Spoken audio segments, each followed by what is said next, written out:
Hey, what's going on? My name's Lee Hopkins. My pronouns are he, him, his, and you're listening to the Patterns of Possibility podcast.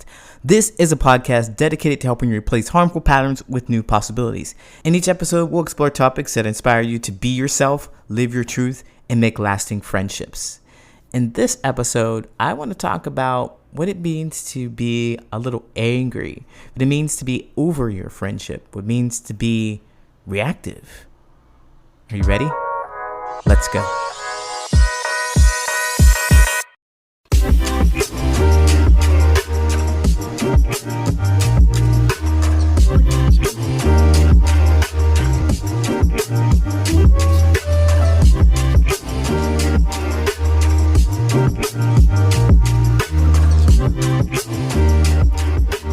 You're not a good friend, and I never want to see you again. Have you ever been frustrated enough with a friend or family member that you hurled words at them that ultimately destroyed the whole relationship? Yeah. And after your initial reaction, you step back and discover that while explosive and impulsive, the results were actually healthy for you. I had a friend who would dump all of their problems on me and seemingly never ask me about their life or showed that they cared about my well-being. My explosion happened when I was having a particularly terrible day and I needed some support. My request for support was met with their usual coldness and a lecture. This lecture I'd learned to tolerate over the years, but that day, I couldn't take it. I told them how unhelpful they were, along with the other choice words, and that ended our friendship for good. After my anger subsided, I felt a sense of accomplishment, followed some weeks later by a terrible, terrible sense of dread and regret. Now I'm going to be honest. I wanted to return to the friendship. I wanted to restore the connection. More than anything, really. More than anything, I wanted a friend. But thankfully, that big blowout argument ensured that there was no turning back. Period. In an instant, our friendship was gone. You see, I needed to let out some steam from the tension of having a bad day. And since I had no one to release it to, I destroyed the friendship I wanted to lean on. Oops. But was there anything I could have done to prevent this? If I could go back in time 15 years, I'd give myself some advice. I'd say, Lee, your friend has a right not to want to be friends with you. And so do you. You said some awful things, and so did they. It's probably not a great relationship for you to be in.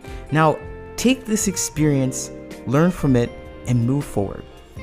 Here's how you can do it in 2 steps, because I'm going to give myself some actionable steps. Number 1, make sure to note that specific behavior that set you off and be mindful of how important it is to you.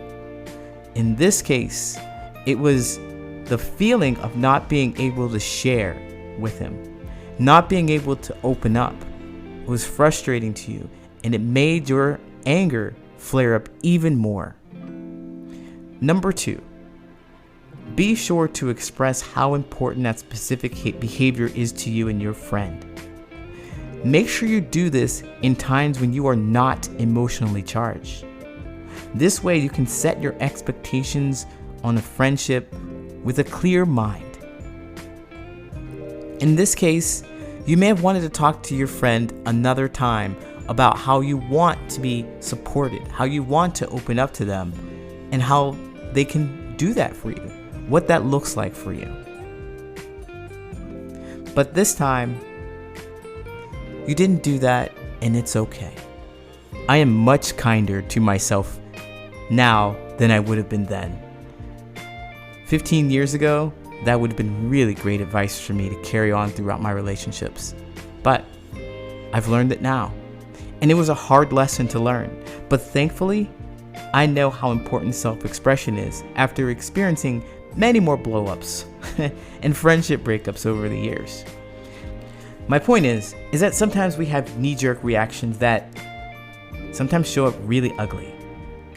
And no matter how ugly they've been expressed, that reaction may have been well warranted and good for us because we learned from it. If you found yourself in this situation, I have one final piece of advice. Be good to yourself.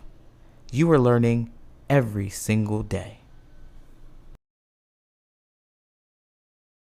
I'll be right back with the Answer Reddit friendship advice question. This week's Ask Reddit friendship advice question is, am I a bad friend to not want to help move? The Redditor writes, I am a 35-year-old female. I moved a lot over the years, myself plus my boyfriend, for a few times, but just me and him, for 5 times in 7 years. I never once had help from my friends, and that's just how I am. I'm very independent when it comes to these things. I gotta point that out. I was so burned out from moving now, I just hire a moving company because it's so much work. I don't want to move myself anymore or anyone ever again. My friend is moving and asked me for help. She gets so overwhelmed and knows I'm more the type A, so she needs help packing, staying focused, bringing boxes to truck, and someone to drive the truck because she's too scared. She's also on the heavier side and not fit and can't do as much as I can do, so I understand wanting help. But I don't even move myself at my age. I'm in my mid-30s. I have movers come, so the idea of helping someone else is just so stressful. I don't want to do all that work again and for someone else. Does this make me a bad friend? Should I suck it up and help her move? Well, Redditor, I'm grateful that you asked this question, and I laughed a whole lot. When I read it the first time, I'm like, oh boy, I know what it is to move and move and move, and I know what a pain in the ass it is to actually have to move. It's the worst. And 5 times in 7 years, that's a lot of work too. That's a lot of work. Nobody wants to do that. And I'm empathizing with you. I'm on your side on this and how you feel about this. So you really clearly expressed it here. But before I answer your question about being a bad friend, does your friend know how you feel about this?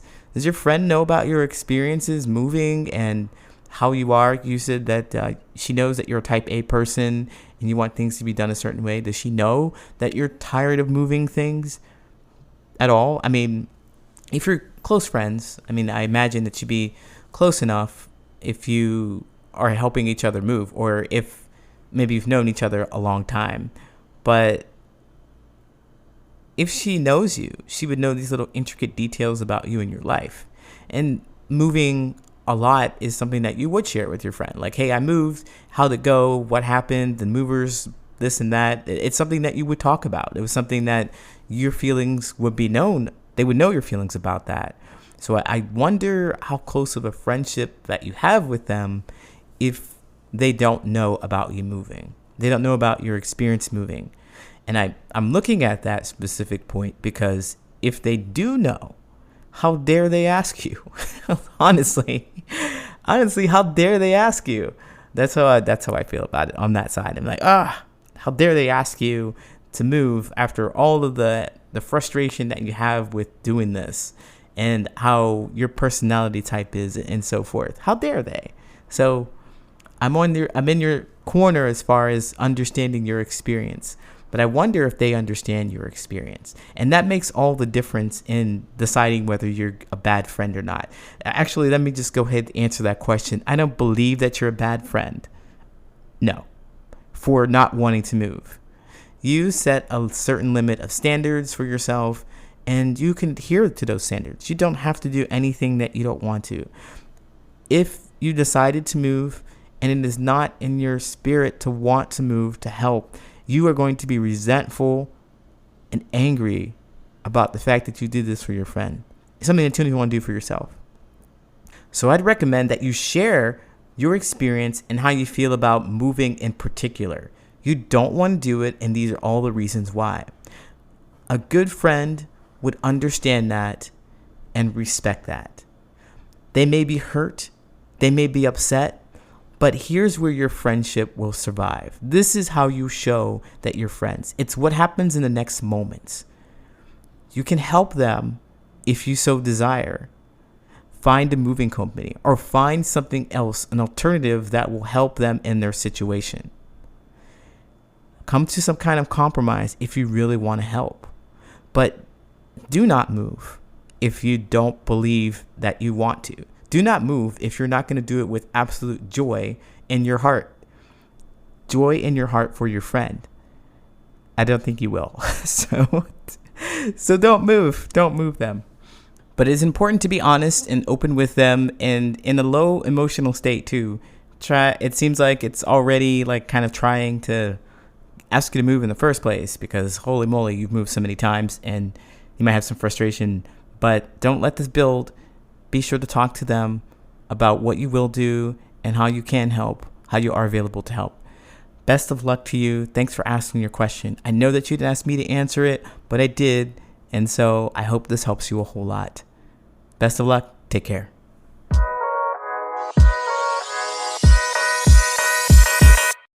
My name is Coach Lee Hopkins, and you have been listening to the Patterns of Possibility podcast.